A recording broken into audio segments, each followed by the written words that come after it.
Njagala okubuuza ekibuuzo. Okuviira ddala ku mulembe gwa Idi Amin, bamasheekhe waffe baatandika okugenda ebweru wa Uganda okusoma. Abaffe obudde butuuse, basheekhe abali wano, mukole think tank yammwe, mutandike okwanalizinga ensonga z'obusiraamu okusinziira ku mbeera y'omunnayuganda wano. That is my question. Tukozesa tutya obwongo bwaffe mu maaso g'obubaka obwava eri Allah subhanahu wa ta'ala? Abali wano mwenna mukimanyi oba basinga obungi mukimanyi ti mu busiraamu omwana omuwala okutuuka okufumbirwa akabonero kali ka puberty, alina kuba nti akuze. Puberty Dr. Namala asobola okunnyambako kidifayininga, naye aba atandise okulaga obubonero obw'ekikulu. Akabonero akasooka kakuba nti agenze mu menses. Kakati njagala okukubuuza nti omuwala w'e Uganda, what is the earliest age mwagendera mu menses? Tugambe myaka emeka? Myaka 8, myaka 9. Kati nga gw'ovaayo nga seeka ng'ogamba nti omwana ono olw'okuba nti yeekoonya akagere ku myaka 8 katuleete haja amuwoowe, oba oli mu nsi yawa? Kati bw'otunuulira amateeka gaffe aga Uganda gagamba nti 18 years, era bwe bakusanga ng'owooye ali below 18 bakwata omusango gwa defilement, si bwe kiri? Kakati seeka wa Uganda twagala ojje otubuulire, where is the meeting point between the law that requires 18 years of age and the requirement of Sharia which talks about puberty? Kisobola otulemerera?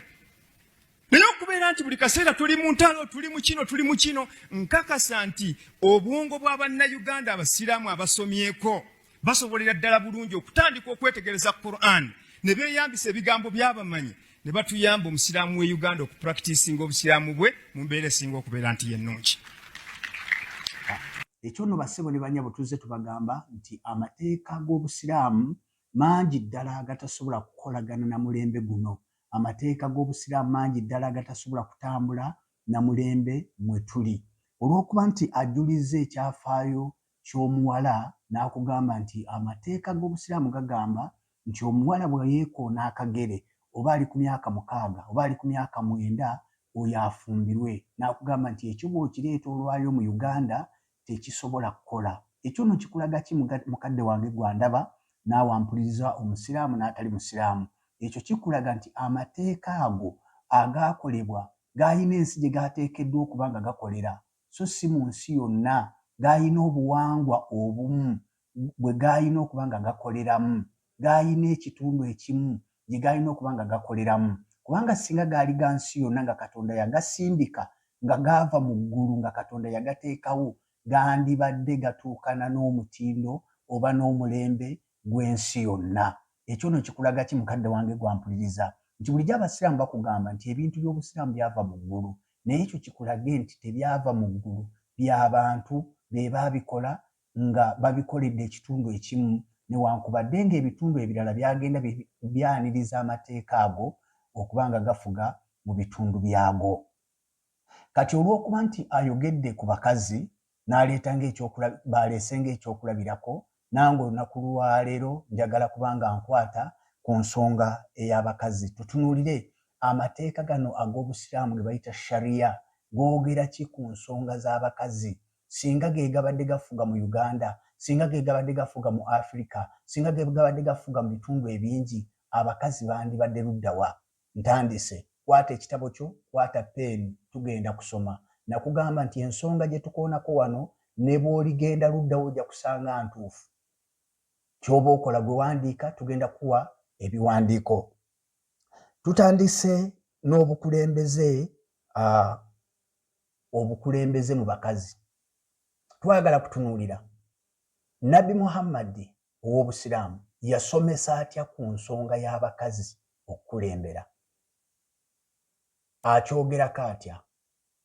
Tulaba abasiraamu bangi mu bifo. Tulina pulezidenti mulamba owa Tanzania mukazi, mukyala musiraamu. Naye ye Nabbi Muhammad ayogera ki ku nsonga eyo?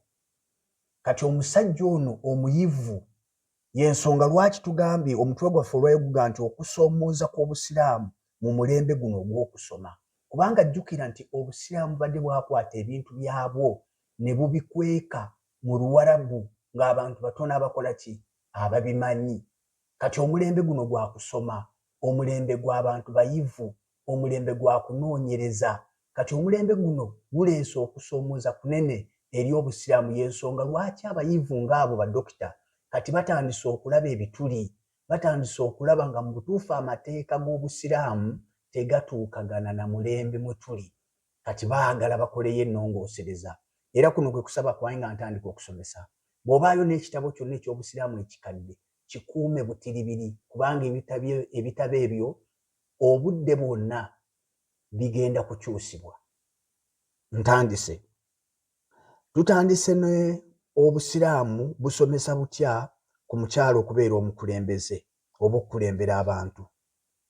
Bwe tusoma mu hadisi Sunaani al-Nisaa'i, hadisi ya 5388, awamu ne mu Buhari, hadisi ya 799, Nabbi Muhammad yagamba, Nabbi w'Obusiraamu, nti omukazi yenna bw'akulembera abantu, abantu b'akulembera tebasobola kukulaakulana.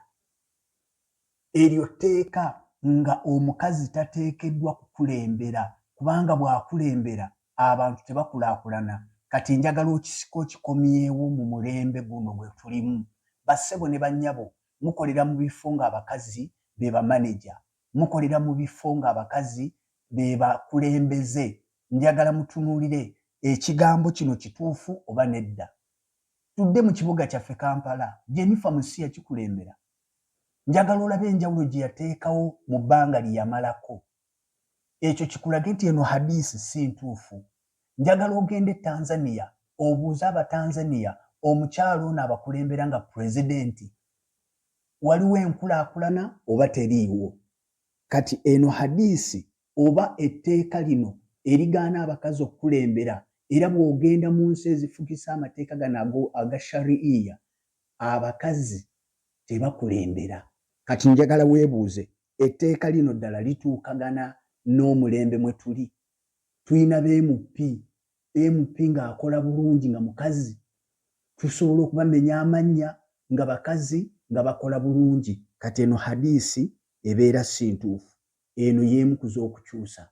Bakyuse bagambe nti omukazi asobola okukulembera era n'akulembera bulungi. Tugenze ku nsonga ey'okubiri. Muhammad yasomesa nti omukazi ye muntu asembayo okubanga musiru. Mu bintu ebisiru ku nsi ng'omukazi yasembayo. Tubijja ludda wa? Buhari ekitabo eky'omusanvu hadisi namba 33. Ekintu kino bassebo ne bannyabo si kituufu. Tulabye abakazi abagezi mu nsi abakoze ebintu eby'amagezi n'okusinga abasajja abamu. Kati bino bye bimu ku bintu Abasiraamu batandise okulaba nga mu butuufu si bituufu, kubanga jjukira bano aboogera batambuddeko, balabye ku bakazi ab'enjawulo abakola ebintu ebyewuunyisa mu nsi. Eryo tteeka lya kubiri, nalyo lino lya kukyusa kubanga si kituufu. Abakulu b'amasomero mukimanyi, abaana abawala, waliwo abaana abawala abeeriisa enkuuli, abantu abakola mu mirimu mu corporate world mukimanyi, waliwo abakazi nga beebuuzibwako nga bagezi. Ye Muhammad agamba abakazi be basembayo okubanga basiru. Era bw'osoma Buhari, manya Qur'ani, Muhammad agamba nti bw'okwata abakazi abagezi ennyo babiri benkanankana omusajja omu omusiru. Bw'osoma Qur'ani essula ya 2 surati al-Bakara aya ya 282 surati al-Bakara essula y'ente mu Qur'ani teweerabira ebeera ya 2 sula ya nte aya 282. Muhammad agamba nti singa bakuyise mu kkooti obanga waliwo omusango gwonna, ompulira, nga weetaaga abajulizi babiri abasajja, n'ogenda okwekanga nga ku bajulizi bo bakazi be baliwo n'omusajja omu, ky'oba okola twala omusajja omu oyo gw'olina otwalireko n'abakazi bameka? Babiri. Ekitegeeza bw'obanga olina abajulizi nga bakazi beereere, mu kifo ky'okutwala abajulizi ababiri ng'oli mu kkooti ya Sharia olina kutwala abakazi 4. etteeka lino nno lizze linyigiriza abakazi mu nsi zo. Omukazi bajja ne bamuleepinga, omukazi omu nga bamuleepinze, erisajja likukutte. Mu mateeka g'Obusiraamu tosobola kugenda kuwa bujulizi n'oga nti omusajja yankutte. Oteekwa okuba nga wafunyeyo omukazi omulala alaba, ate bakugamba kubanga yalabye n'amaaso bw'ati n'alaba nga bakuleepinga. Olwo ne mulyoka mubeera abakazi babiri abasobola okuwa obujulizi mu kkooti mu mateeka gano aga Sharia. Bassebo ne bannyabo, bwe kibanga kino kituufu nti abakazi babiri benkana omusajja omu era be basobola okuwa obujulizi mu kifo ky'omusajja omu, tulinayo abalamuzi nga wano e Uganda tulina abalamuzi ng'omulamuzi mukazi, ate ng'omulamuzi oyo asala emisango gye mu bwenkanya. Kati etteeka lino omusajja ono ge gamu ku gagamba nti geetaaga gakyuke kubanga tegatuukana na mulembe guno. Etteeka lino erigamba nti omwana omuwala baba mukutte, omwana omuwala bw'aba atulugunyiziddwa, omwana omuwala bw'aba afunye ekizibu, bw'aba anaagenda ku poliisi okuwaaba, tayinza kugendayo omu kubanga tawera. Kati wano babanga abakugamba nti omwana omuwala kitundu, bwe baba banaawera omuntu omu omuwala oba omukazi ng'anaabeera omuntu omu omulamba, beetaaga kuba babiri balyoke bawera omuntu omu. Eyo y'ensonga y'emu ku nsonga eziwasisa Abasiraamu abakazi abangi. Ensonga esooka okubawasa abakazi abangi balina endowooza nti bazaale abaana bangi Obusiraamu bukole ki? Buwere. Ensonga ey'okubiri kwe kuba nti bw'oba n'omukazi omu mu nju yo oba n'omuntu ow'ekitundu, kati olina kuba na babiri olyoke oweze omuntu mulamba. Bassebo ne bannyabo, ekintu kino si kituufu mu mulembe guno omuyivu. Omulembe omuyivu guno si kituufu. Tulina abakyala wano ababadde ab'amaanyi era nga bakola ebintu ebyewuunyisa, ng'ali omu n'ayimirira n'asala omusango nga n'omusango gw'asaze gwa nsonga. Tweyongeddeyo.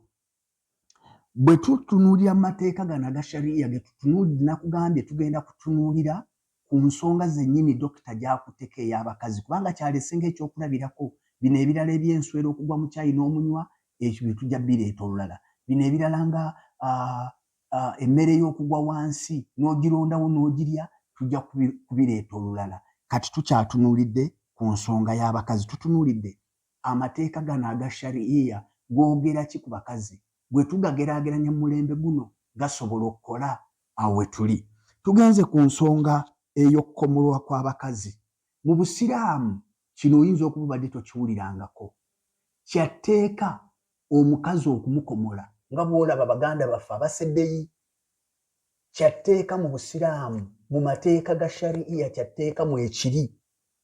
Nga bw'olaba constitution ya Uganda bw'ereeta etteeka nega nti kyatteeka okukola bw'oti. Kati kyatteeka mu Busiraamu omukazi okukomolebwa kyatteeka.